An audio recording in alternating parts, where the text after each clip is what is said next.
Hello and welcome back, Bacha, to NEET Physics. In this video, we will discuss a question from NEET 2025. Question number is 7. Let's see what this question is saying. A parallel plate capacitor made up of circular plates is being charged such that the surface charge density on its place is increasing at a constant rate with time. Surface charge density उनकी जो plates की वो बढ़ रही है. The magnetic field arising due to displacement current H. हमें चार option दे रखे हैं, हमें इनमें से सिलेक्ट करना है. अच्छा, यहाँ पे हमें दे रखा है एक पॉइंट डिस्प्लेसमेंट करंट. तो आपको ये डिस्प्लेसमेंट करंट पता होना चाहिए. ठीक है. अगर आपको नहीं पता है तो मैं आपको थोड़ा समझा देता हूँ और आप इसको समझ लीजिए जिससे कि आपको आगे प्रॉब्लम कभी ना हो. ठीक है. ओके. हमें बच्चा दे आपको यहाँ पे दे रखा है एक सर्कुलर कैपेसिटर है. ठीक है. तो एक उसकी प्लेट ये होगी और एक दूसरी प्लेट भी सेम तरह की होगी बच्चा. ठीक है. तो मैंने ये दो प्लेट बना ली इसकी. ठीक है. ओके. आप देखोगे इसकी जो सर्कुलर प्लेट्स हैं उनका साइज सेम है ना. तो ये साइज सेम है. ठीक है. अगर मैं इसको पूरे सर्किट से कनेक्ट करा के दिखाऊं बच्चा आपको, तो कुछ इस टाइप से कनेक्टेड होगा हमारा ये. यहाँ पे हम एक बैटरी लगाएंगे और इस टाइप से ये कनेक्ट हो जाएगा. ठीक है. जब तुम कनेक्ट करोगे ना बच्चा 20 वोल्ट की बैटरी से, तो यहाँ पोटेंशियल डिफरेंस हमारा जनरेट हो जाएगा. यहाँ V का जनरेट हो जाएगा, यहाँ हो जाएगा जीरो का जनरेट. और इसकी वजह से क्या होगा बच्चा, इस वायर के अंदर एक करंट फ्लो करने लग जाएगा. ये करंट I फ्लो करने लग जाएगा. जहां जहां हमारा वायर होगा वहां पे करंट I फ्लो करता रहेगा. बच्चा ये जो I करंट है ना बच्चा, जिसके बारे में हमको पता है, this is the rate of charge flowed with time. ठीक है. This is known as the conventional current. बच्चा हम इसको क्या बोलते हैं, कन्वेंशनल करंट. ये कन्वेंशनल करंट है बच्चा, हमें पता है इसके बारे में. बट मुझे एक बात बताओ बच्चा, ये दोनों प्लेट तो आपस में जुड़ी ही नहीं है. तो इसके बीच में करंट कैसे फ्लो कर रहा है. कंटिन्यूटी तो रही नहीं बच्चा, यहाँ पे कंटिन्यूटी तो खत्म हो गई. तो अब इसके बीच, दोनों प्लेट के बीच में करंट कैसे फ्लो आउट कर रहा है.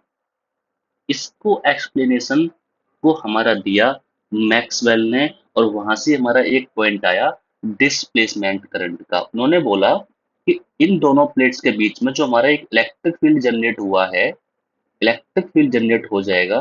क्यों जनरेट हुआ इलेक्ट्रिक फील्ड बच्चा, क्योंकि यहाँ पे एक हमारा देखोगे आप तो इस पॉइंट पर हमारा पॉजिटिव चार्ज है बच्चा, प्लस का क्यू चार्ज होगा. मैं तो मतलब यहाँ पे सरफेस चार्ज डेंसिटी रखी थी, यहाँ पे प्लस की सिग्मा, यहाँ माइनस की सिग्मा सरफेस चार्ज डेंसिटी होगी. तो यहाँ पे देखो चार्ज का डिफरेंस है दोनों जगह.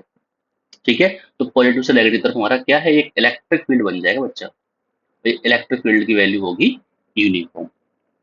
अब जब ये इलेक्ट्रिक फील्ड है हमारा, तो electric we know one thing बच्चा, कि इलेक्ट्रिक फील्ड की वजह से हमारा क्या पोटेंशियल ड्रॉप करता है. तो पोटेंशियल देखो ड्रॉप भी कर रहा है. मतलब क्या है, इसके बीच में हमारा क्या हो रहा है, पोटेंशियल ड्रॉप कर रहा है. तो इस कंटिन्यूटी बनाने के लिए हमने यहाँ पे एक पॉइंट दिया कि इसके बीच में एक करंट फ्लो करता है जो कि है डिस्प्लेसमेंट करंट बच्चा. क्या है, डिस्प्लेसमेंट करंट, जो कि इसकी जो कंटिन्यूटी है उसको पूरा कंप्लीट करता है. ठीक है. ठीक है. फाइन. तो ये डिस्प्लेसमेंट करंट जो होता है बच्चा, जहां पे कंटिन्यूटी नहीं होती वहां पे फ्लो आउट करता है, और जिसको हम जानते हैं डिस्प्लेसमेंट करंट के नाम से. ठीक है. जहां कंटिन्यू देखो दोनों प्लेट के बीच में जगह नहीं है, जॉइंट नहीं है, फिर भी हमारा करंट फ्लो कर रहा है.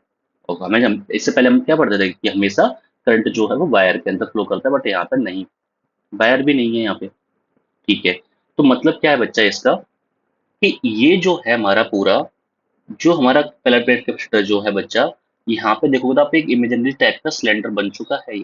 ये क्या बन चुका है, इमेजिनरी टाइप का सिलेंडर बन चुका है. ठीक है.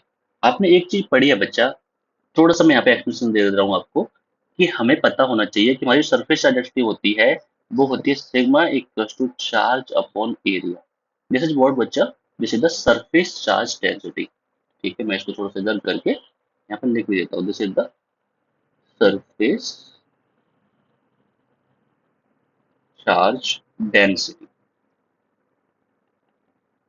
ठीक है. ओके.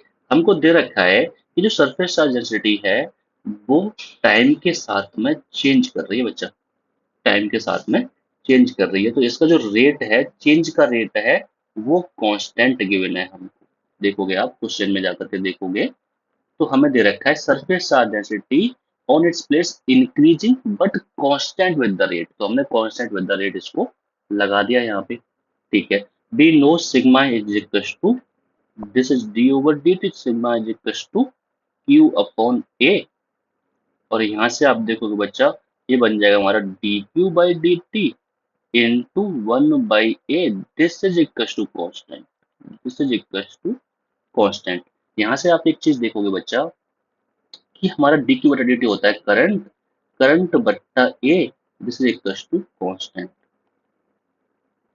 ठीक है, मतलब ये कहना चाह रहा है कि यहाँ से देखोगे तो करंट की value on a area will remain constant. ठीक है, करंट की वैल्यू जो है वो कांस्टेंट ही फ्लो आउट करेगी थ्रू आउट द, जो हमारा सिलेंड्रिकल वायर टाइप का बन जाएगा। तो मैं इसको एक बार यहाँ पे बना के दिखा दूँ आपको। तो हमारा एक वायर है, एक ये वायर है, दो वायर है बच्चा, ये मतलब पूरा है एक वायर ही, बट ये एक सिलेंडर टाइप का बन गया क्योंकि यहाँ पे प्लेट है। ये एक इमेजिनरी सिलेंडर टाइप का बन जाएगा बच्चा। ठीक है, यहाँ पे, और इसके अंदर, पूरे इसके अंदर हमारा जो करंट है वो फ्लो आउट कर रहा होगा इस अकॉर्डिंग। ठीक है, पूरे इसके अंदर हमारा जो करंट है वो फ्लो आउट कर रहा होगा बढ़िया से, एकदम मजेदार। ठीक है, ओके। बच्चा आपने मैग्नेटिक फील्ड पढ़ा है, मैग्नेटिक फील्ड में आपने एक एक्सप्रेशन पढ़ा होगा जो कि आपने एम्पियर सर्कुलर लॉ से निकाला होगा कि मैग्नेटिक फील्ड का चेंज एक सॉलिड वायर के अंदर जिसके अंदर करंट फ्लो कर रहा है उसके अंदर कैसे होता है। तो उसका जो ग्राफ होता है बच्चा वो आपके सामने बता देता हूँ एक बार।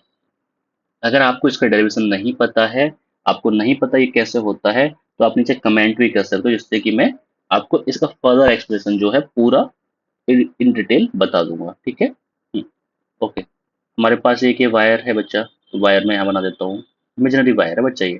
ठीक है, इसके दोनों एंड्स इस अकॉर्डिंग जा रहे हैं। ठीक है, हमारा सेंटर से जो मैग्नेटिक फील्ड होता है वो स्टार्ट होता है और कंटिन्यूसली बच्चा बढ़ते जाता है, बढ़ते जाता है। कहाँ तक बढ़ता है बच्चा? सरफेस तक बढ़ता है और सरफेस पे मैक्सिमम आ जाता है। ठीक है, इसके बाद में ये ड्रॉप करना स्टार्ट करता है, इसके बाद में ये ड्रॉप करना स्टार्ट करता है बाहर की तरफ।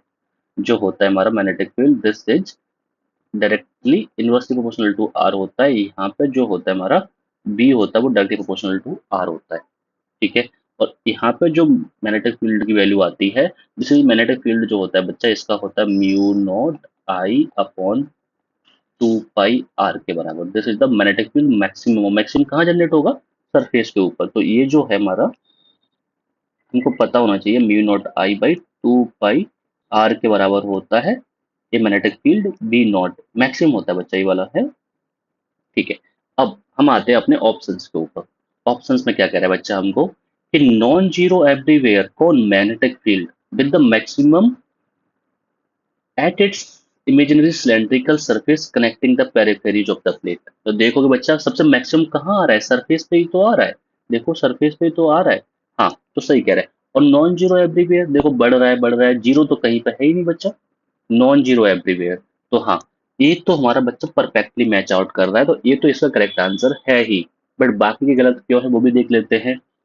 Zero between the plate and non zero outside, क्या प्लेट्स के बीच वाला सिलेंडर के अंदर जीरो है? ये नहीं है, नॉट इक्वल टू जीरो है, तो ये वाला हमारा डायरेक्टली इनकरेक्ट हो गया। Zero at all places, magnetic field का सब जगह जीरो है? नहीं है। Constant between the plates and zero outside the plate, plates के बीच में कांस्टेंट तो नहीं है बच्चा, तो ये भी गलत हो जाएगा। और ये भी बोल रहा है कि zero outside the plate, plate के बाहर जीरो है? नहीं, डिक्रीज कर रहा है।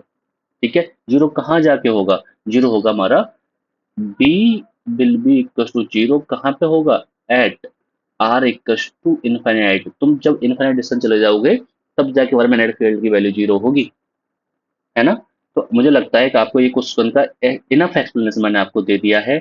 आपको जो मैंने ये डायग्राम बताया बच्चा, जो ये मैंने यहाँ पे ग्राफ ड्रॉ किया है, अगर आपको इसका एक्सप्लेनेशन चाहिए पूरा कि ये कैसे आया, तो मैं आपको किसी एक वीडियो में बता दूंगा। आप बस नीचे एक बार कमेंट कर दो कि आपको ये जानना है। Okay, I hope you got this question and this video perfectly. अगर आपको अच्छी लगी है तो अपने दोस्तों के साथ शेयर कर दो, इस वीडियो को कर दो लाइक, और इस चैनल को कर लो सब्सक्राइब। Thank you so